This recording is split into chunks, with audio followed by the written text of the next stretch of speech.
Good morning everyone. Today our first lecture of the Sigma Institute of Engineering.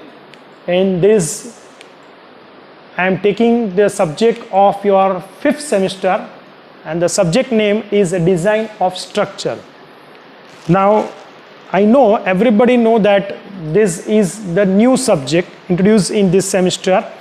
So this is the first time you can study this, and this subject having the first, I would like to introduce this subject and what syllabus you will study in this subject, and that is my aim of this today's first lecture. Okay, so introduce myself. My name is Rajesh Patel and I am assistant professor in a Sigma Institute of Engineering of a civil engineering department, and also I have a more experience, 10 plus more experience, and as well as I am doing my PhD in a topic of RCC, that is beam column joint. So I myself a PhD pursuing. Now next is to introduce our subject. Now you know the name of subject, design of structure. What is structure? Structure is a construction. You can construct some building or some dam. That is everything, the civil work is called the structures. Now the structure are made up by two materials. The one is, you can say, the first is your RCC. So you can see the construction made up by the RCC, maybe the dam, maybe the buildings. So everything are made up by RCC. Those structure are called the RCC structure. Now the second one, you can say this, the second one is your steel. This is your steel structure. This means you can say some factory is having some shades are there. So that shade having the made up the material is from the steel. So that means that all structures are the steel structures. Now, which units will come in this syllabus? That means in this subject, which units you will study in this subject. So first in RCC, the first unit is introduction. Now in introduction you will study it by, you can say that number of methods are there to solve the examples. For example, the first is working stress method, the second one is ultimate load method, third is limit state method, fourth is plastic method, and then the second unit will be start. So first unit is totally for theory, and for that working stress method, ultimate load method, limit state method, plastic method, that method we will study in the unit. Now the second is philosophy of limit state design for RC structures. Now in this unit some components we will study. This unit having some component. Component means what? You can say beam, slab, column. So you can see this singly RC beam, doubly RC beam, development length, and then we will start the structural element. In that we will study column, slab, everything. So you can see this is design of beam, design of slab. The slab, there are two type of slab. One is one-way slab, one is two-way slab. Then design of column, column having also two type, short column, long column. And then design of foundation, you can say design of footing or you can say design of foundation. Then unit 4 in a steel portion. So in case you are, when you will start the unit 4, that steel having bolted connection and welded connection. Now what is this? Whenever the steel parts you can join with together, but by using bolt and they join together, so that is called bolted joint or bolted connection. And whenever you will start the construction and you are using that joint by using welding, so that type of connection is called welded connection. So that after the 5th unit is limit state design for of steel components. You can see here also, this is called structural element. that is means beam, slab, column and foundation. So that everything are called the RC structural element. Same way here, there is a steel components means what? So you can see tension member, compression member and design of simply supported beam and the footing. So everything made up by steel, at that time you must have to design of this. Okay, so then what is your next? This code will be used by you during this syllabus. In the previous, you can see this is called RCC. For RCC, we will use this code IS 456 2000, and for steel we will use two codes. So for that, sorry. Now you can see the code which you are using, that is 456 for RCC, 800 2007 for steel and steel table for steel also.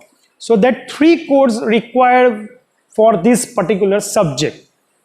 And with this code we will use some data, some formula, some theory, some rules and regulation we follow for the example by using this code. So for that, initially I would like to start the first unit, that is an introduction. In introduction, the first theory is working stress method. Now what is working stress method? It is an old method. Just first you understand. This method was used before some decade, but nowadays the limit state method is very much popular. All the structural engineers are using limit state method. But before that you must have you have a knowledge related to working stress method. The stresses in an element is obtained from the working load. Now before start this, what is the working load and what is the ultimate load, or you can say factored load. So for that I am giving you one example. If you want to construct a building and a building is related to classes, or maybe that is you can say tuition classes like that, and for that the class is having the first floor, the student want to sit there, and the owner, the class teacher, or you can say the owner is a class owner who want to construct that building, having 10 benches must be required in the floor. So the engineer wants the data from the owner. Sir, how much benches you want to provide there? So the owner owner will tell you that 10 benches. Okay, the one bench is having weight is 300 kg, just example. So the 10 benches having 3000 kg. Remember that 3000 kg of bench is weight. Now the second question from the engineer: how much students are sitting on a single bench? So the owner will tell maybe that 3 students per benches, and the every student having 50 kg on an average weight. The single bench having the student weight is 150, multiply by 10 benches, so you can get that 1500. First 3000, second 1500, so your total is 4500. Now the third question: how much faculties available in a single lecture? So owner maybe 1 or 2, the total weight you can count that 150. So that 4500, add that 150 of your faculty weight, so that is your 4650. And then again the engineer asks any table or any cupboard and the books, anything else. So you can take the 350 kg of books and tables also. So the total weight is 5000 kg. I hope you remember that. Benches weight plus students weight plus faculty weight plus the other furniture or maybe books weight. So that total is 5000 kg. If engineer try to design for that 5000 weight and construct the slab having the capacity to take the 5000 kg weight. But whenever classes will start after 3 or 4 years or 5 years, the class maybe it will become a popular, student will come more and more. So the owner want to try sit 4 students in a benches, in a single benches, on a single bench is 4 students. Now they or he try to sit the student. So you can see 1 student per bench is increase. So that means 10 students are increased, and you can say 1 student having 50 kg. So 10 student having 500 kg. So you can count how much total weight now it will become 5500. So maybe the slab may be broken, maybe crack will be there. So at that time the slab will break or crack. So that again the owner will ask to the engineer, why like this? So for that, engineer try to take more load which is given from the owner. Owner gave him 5000. He tried to take 1.5 times. That is 1.5 is a factor of safety. Why? Because the safety purpose he want to try to take the load more compared to the load will come. So that will come 7500. So he will design for 7500 because he want to take 5000 into 1.5. And the answer is 7500, and the slab having capacity is 7500. So that slab can take the load till 7500. So you can understand the working load is 5000 and the factor load is 7500. So before some decade they are trying to take the working load. Of course they are taking the factor of safety, but at that time they are taking less factor of safety. You can see in the next also. So now the method follows linear stress strain behavior. That means you can say draw the diagram with the stress and strain. You understand that Hooke's law. The stress and strain are directly proportional to each other. At that time you are draw the graph, and the graph related to stress and strain. The line is going to linear, and then this method will be applicable like this. Then the modular ratio can be used. Determine the allowable stress. Modular ratio means you can say the modulus of elasticity of two materials. The ratio of that, it is called the modular ratio. And then the material capability under the estimated to large extent, that is the main, and the member is considered as a working stress because you are designed by using the working stress. So ultimate load carrying capacity cannot be predicted. I told you because you are using this working load. Okay.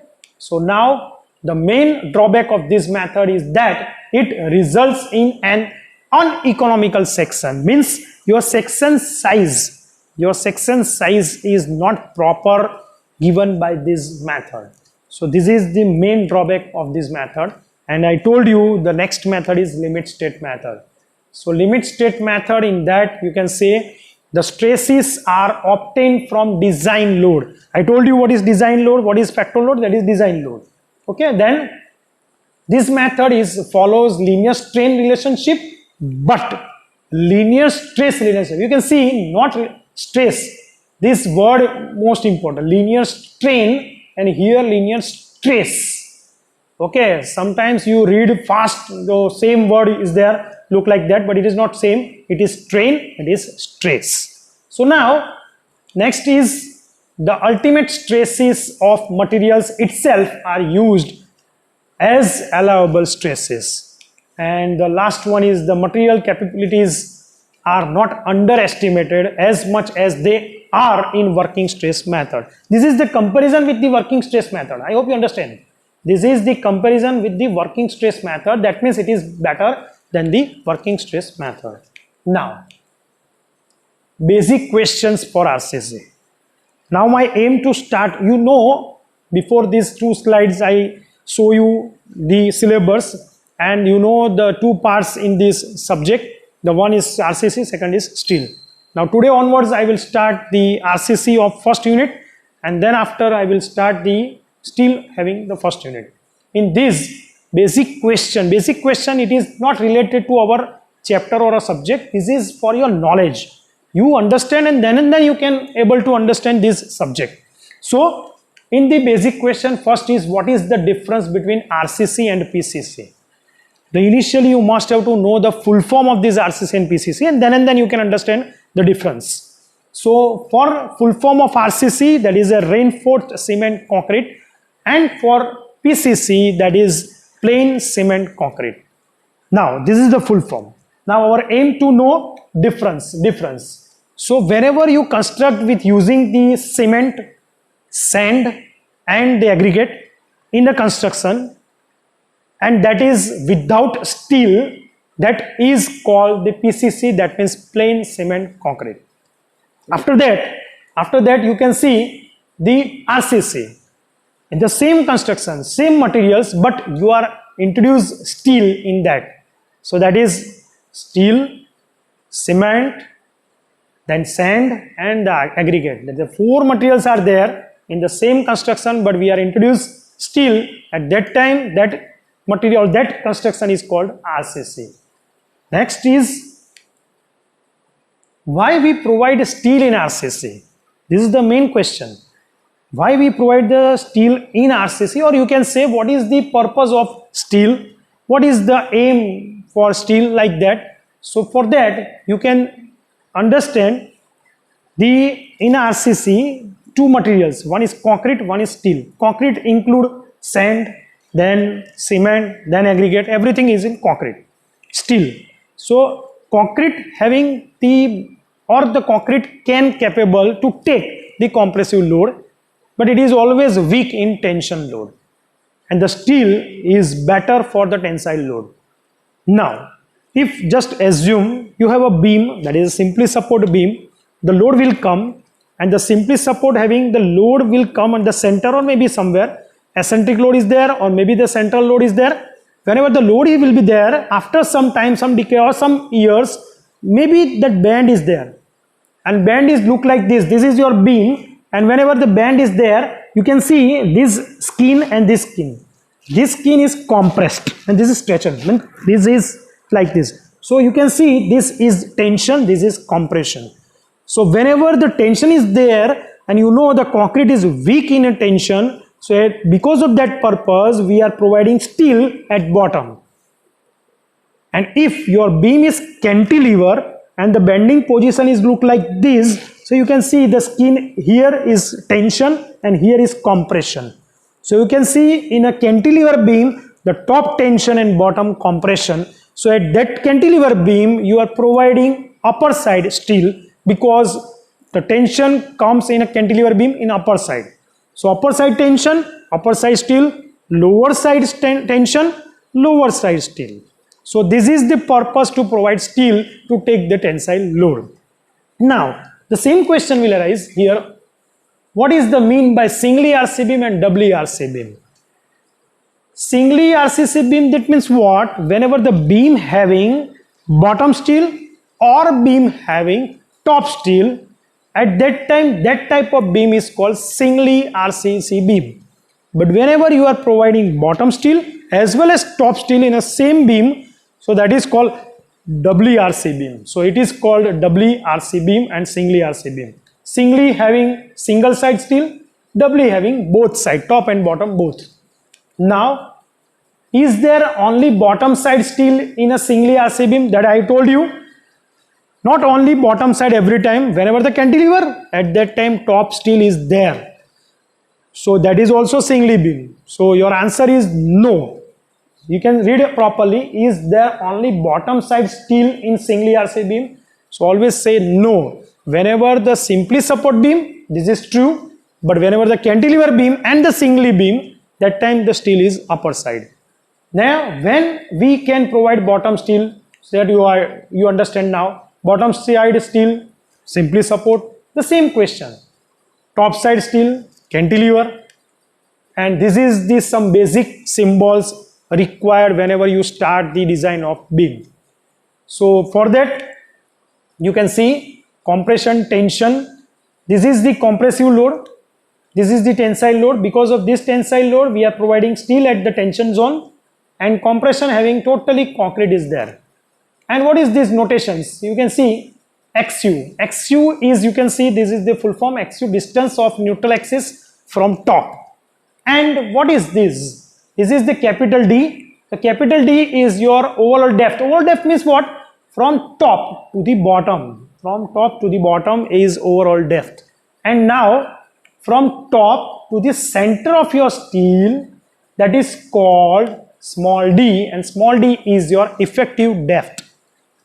And you can say this is your C. C means total compressive load, T means total tensile load, and B is the width of beam.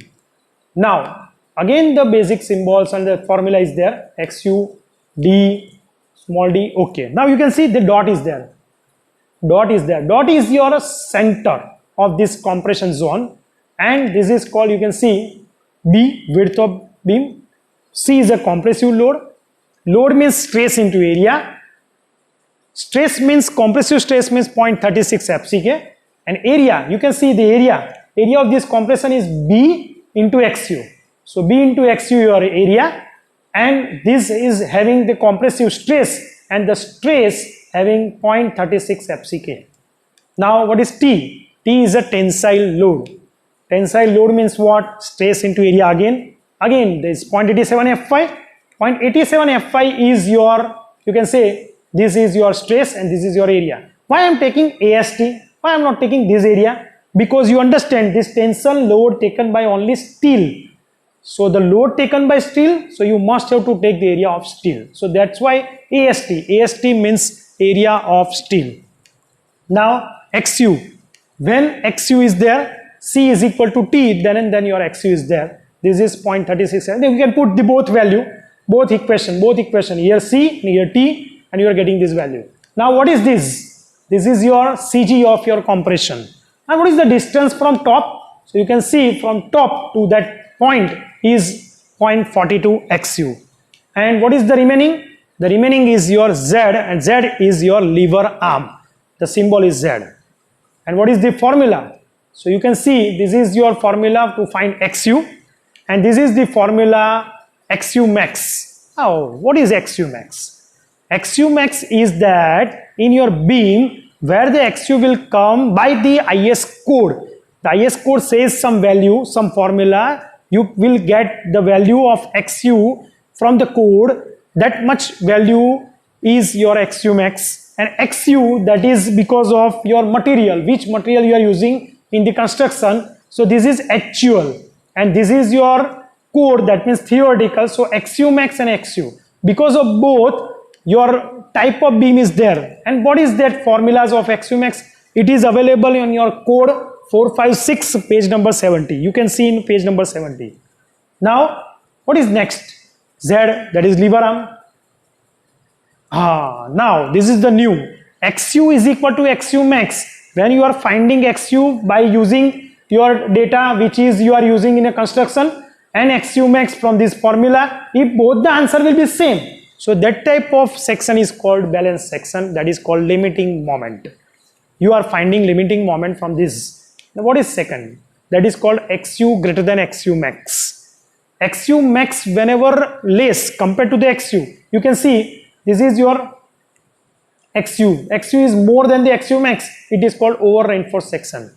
Okay. अब जब ऐसा, you can say the when you are thought something away from your way, that means you are over smart. So that is called over reinforcement. Same way, the formula is available on page number 96 in the same code. Okay. Then XU less than XU max, that is called under reinforced section. And under reinforced section having the formula which is available on page number 96 in the same code. So I hope you will agree with me. That means without code it is not possible to understand. So from today you will have the code in the next lectures. So please try to bring that code in a hard copy. The code name is 456 and the year is 2015. So please try to take this. And from that you are getting these values and the formulas. So today I would like to stop here my lecture, and before that I introduce the revision of today's lecture. So you can see briefly and fast I would like to explain everything, so you can understand what we studied today in the first lecture.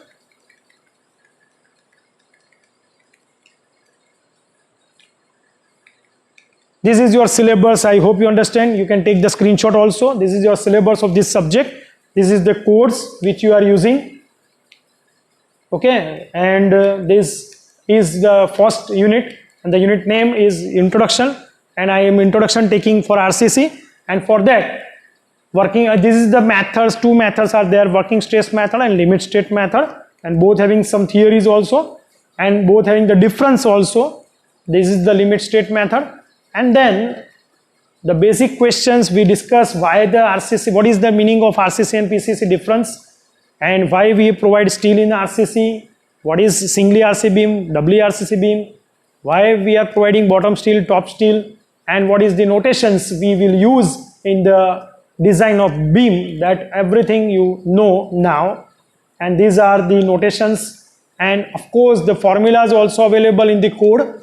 But today I think that you have no code, so for that I would like to stop my lecture here, and we will meet in the next lecture. This is our first lecture. Okay, so in the next lecture, if you have a code, the code will be helpful for the solution of the numerical as well as to understand the theory also. So this is our last slide, what I discussed today. What is the type of beam? That means section, that is balance section, over section, and under section, under reinforced. So these all are our today's lecture. Thank you.